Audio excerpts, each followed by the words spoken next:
tijdje geleden was je hier dus met je schoolklas en toen viel jou wat op, hè? Vertel eens. Nou, ik zat daar en, met mijn vriendjes en toen zag ik het logo en ik dacht gelijk aan voetbalclub Cambuur.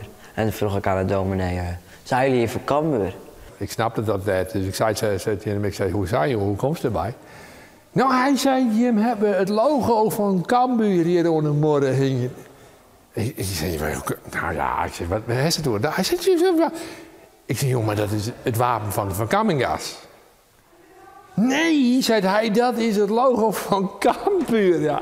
Nou, de voorstelling die speelt natuurlijk met dat gegeven van het wapenschild wat hier in de kerk hangt. En eigenlijk dat gegeven van voetbal en religie, dat die eigenlijk heel veel met elkaar te maken hebben, terwijl je dat niet zou denken. Dat gebruiken we in de voorstelling. Dus in de voorstelling zie je het verhaal van een jongetje. Het wordt echt een familievoorstelling.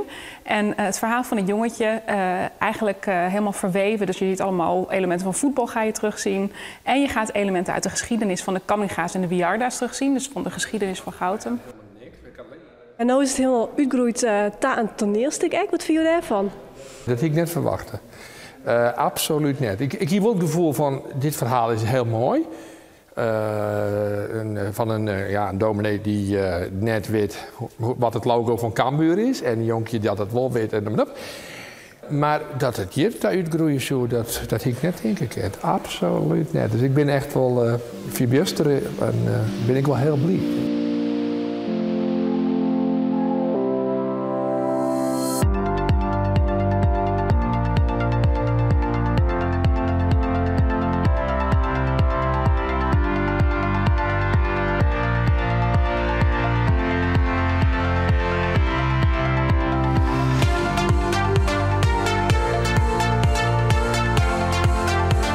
Dus er waren wij een nieuwe carrière.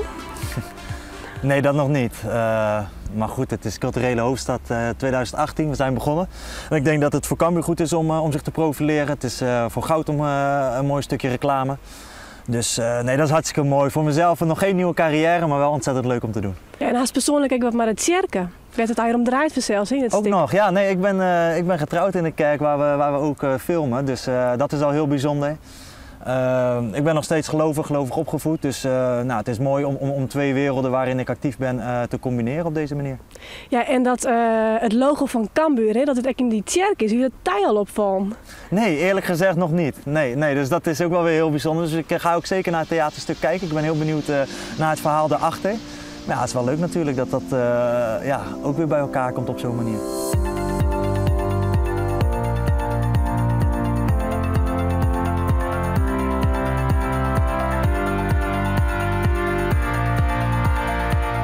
Op 20 april mag ik de aftrap doen samen met Martijn voor de wedstrijd Cambuur Helmond en ook het TOS. En dan wordt in de rust het filmpje op het scherm tussen Oost en Zuid laten zien.